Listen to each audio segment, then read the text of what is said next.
सोचिए, न्यूयॉर्क शहर का सबसे पॉश इलाका और वहां एक 7 मंजिला हवेली। देखने में तो बहुत आलीशान, लेकिन जैसे ही आप अंदर कदम रखते हैं एक अजीब सी बेचैन करने वाली फीलिंग आती है।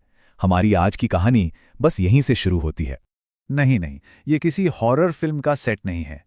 ये घर था जेफरी एप्स्टीन का। और पता है यहाँ मेहमान कौन होते थे? दुनिया के सबसे सबसे पावरफुल लोग। वो यहाँ आते थे, मिलते थे, खाते पीते थे और कौन जाने क्या क्या करते थे। और अंदर का नजारा, वो तो और भी अजीब था।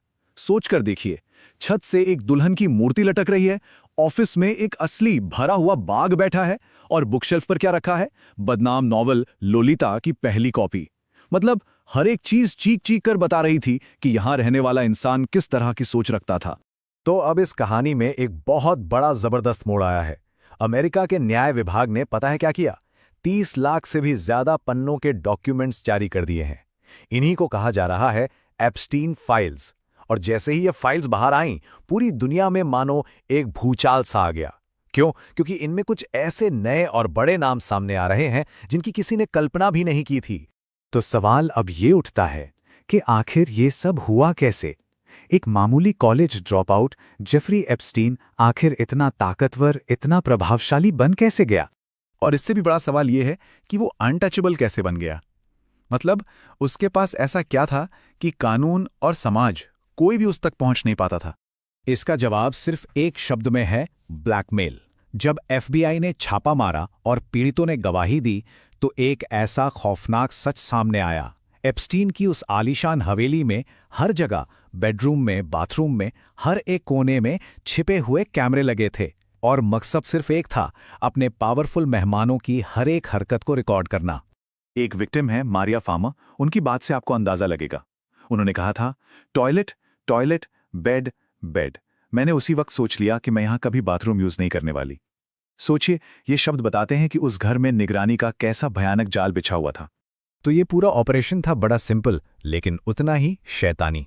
स्टेप 1, पावरफुल मेहमानों को गैर कानूनी कामों में फंसाओ और सब कुछ चुपके से रिकॉर्ड कर लो। स्टेप 2, इन रिकॉर्डिंग्स को सीडीज में डालो, उन पर मेहमानों और नाबालिगों के नाम लिखो और तिजोरी में बंद कर दो।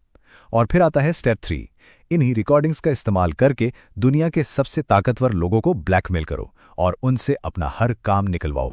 तो चलिए अब देखते हैं कि इस मकड़जाल में आखिर कौन कौन फंसा था। यकीन मानिए, ये लिस्ट दुनिया के सबसे अमीर और पावरफुल लोगों के नामों से भरी पड़ी है। लिस्ट में सबसे बड़ा नाम ब्रिटिश रॉयल फैमिली के प्रिंस एंड्रू। 2019 में वर्जीनिया गिफ्रे नाम की एक महिला ने आरोप लगाया कि जब वो सिर्फ 17 साल की थीं, प्रिंस ने उनका यौन शोषण किया। खैर, केस तो पैसों से सेटल हो गया, लेकिन इसकी बहुत भारी कीमत चुकानी पड़ी। किंग चार्ल्स ने उनसे सारे शाही टाइटल छीन लिए और अब इन नई फाइलों के बाहर आने के बाद उन्हें अपना शाही महल तक खाली करना पड़ गया। सोचिए, एक राजकुमार कैसे अर्श से फर्श पर आ गया। अगला नाम है बिल गेट्स का।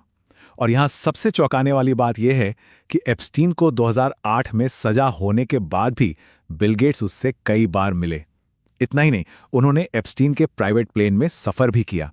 और कहा तो यह भी जाता है कि एप्स्टीन से यही कनेक्शन मेलिंडा गेट्स से उनके तलाक की एक बहुत बड़ी वजह बना। और टेक की दुनिया भी इस जाल से बची नहीं थी। गूगल के को-फाउंडर सर्गेई ब्रिन, उन्हें भी एप्स्टीन के उस बदनाम आइलैंड पर देखा गया था। और एलन मस्क का क्या? फाइल्स के मुताबिक उन्होंने एप्स्टीन को कम से कम 16 ईमेल्स किए थे और ईमेल्स में वो पूछ रहे थे कि आइलैंड पर सबसे वाइल्ड पार्टी कब होती है, क्योंकि वो भी थोड़ी मौज मस्ती करना चाहते थे। लेकिन सुनिए, इन सब बड़े बड़े इंटरनेशनल नामों के बीच इन फाइलों ने जो सबसे चौंकाने वाले खुलासे किए हैं, उनका सीधा कनेक्शन हमारे भारत से है। इन डॉक्यूमेंट्स में उद्योगपति अनिल अंबानी और एप्स्टीन के बीच हुई बातचीत का पूरा रिकॉर्ड है। ईमेल से साफ पता चलता है कि अनिल अंबानी सीधे सीधे व्हाइट हाउस तक अपनी पहुंच बनाने के लिए एप्स्टीन से मदद मांग रहे थे। वो चाहते थे कि एप्स्टीन उनकी मीटिंग उस वक्त के प्रेसिडेंट ट्रंप के सबसे करीबी लोगों यानी जेरेड कुशनर और स्टीव बैलन से फिक्स करवाएं। अब यहां पर प्रधानमंत्री मोदी का नाम भी सामने आता है। लेकिन एक बात बिल्कुल साफ कर देना जरूरी है, इन फाइलों में कहीं भी प्रधानमंत्री मोदी और एप्स्टीन के बीच किसी डायरेक्ट बातचीत का कोई सबूत नहीं मिला है। हाँ, ये सच है कि उनका नाम एप्स्टीन की दूसरे लोगों के साथ हुई बातचीत में कई बार आया है, खासकर तब जब बात भारत की फॉरेन पॉलिसी या अनिल अंबानी के लिए पहुंच बनाने की हो रही थी। इस लिस्ट में एक और बड़ा भारतीय नाम है, मौजूदा मंत्री हरदीप सिंह पुरी। डॉक्यूमेंट्स दिखाते हैं कि 2015 और 2017 के बीच उनकी एप्स्टीन के घर पर कई बार मुलाकातें हुईं। अब पुरी जी का कहना है कि ये मुलाकातें तब हुई थीं जब वो मंत्री नहीं बने थे और एक इंटरनेशनल संस्था के लिए काम कर रहे थे। बात ठीक है, लेकिन एक बुनियादी सवाल तो अपनी जगह कायम है। भारत का एक इतना सीनियर डिप्लोमेट एक सजायाफ्ता अपराधी के साथ आखिर कर क्या रहा था? तो इतने सारे नाम, इतने सारे खुलासे, लेकिन कहानी यहां खत्म नहीं होती। असल में यहां से तो कुछ सबसे बड़े और अनसुलझे सवाल शुरू होते हैं। और देखिए, सबसे हैरान करने वाली बात तो यह है कि अब तक जो कुछ भी सामने आया है वो सिर्फ 60% डॉक्यूमेंट्स हैं। इसका मतलब 40% फाइलें तो अभी भी सीक्रेट हैं, ताले में बंद। न जाने उनमें अभी और क्या-क्या छिपा है। तो सबसे बड़ा सवाल यही है कि उन बाकी 40% फाइलों में और कौन से नाम छिपे हैं और कौन से गहरे राज दफन हैं। ये तो साफ है कि पूरी कहानी अभी सामने नहीं आई है।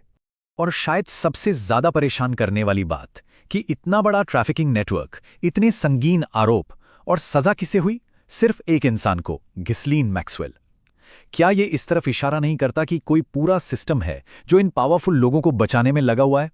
और आखिर में वही एक सवाल जिस पूरे मामले के दिल में है, क्या जेफरी एप्स्टीन ने सच में आत्महत्या की थी या फिर उसे हमेशा के लिए चुप करा दिया गया ताकि उसके नेटवर्क में शामिल राष्ट्रपतियों, राजकुमारों और प्रधानमंत्रियों के राज हमेशा के लिए राज ही रह जाएं?